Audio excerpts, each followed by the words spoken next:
add plus 7 to both sides, the left hand side and the right hand side.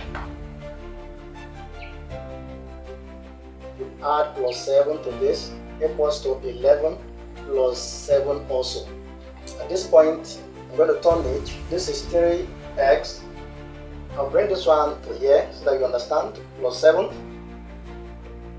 minus 7 equals to 18.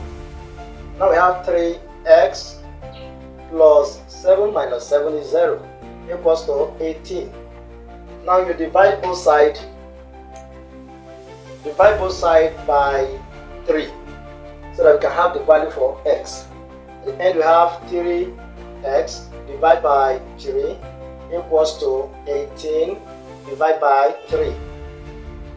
So we cancel this, and 18 divided by 3 is 6. Therefore our x is equals to 6 as the final answer. I want you to subscribe to my channel so that you can have access to similar videos when I post it. Thank you.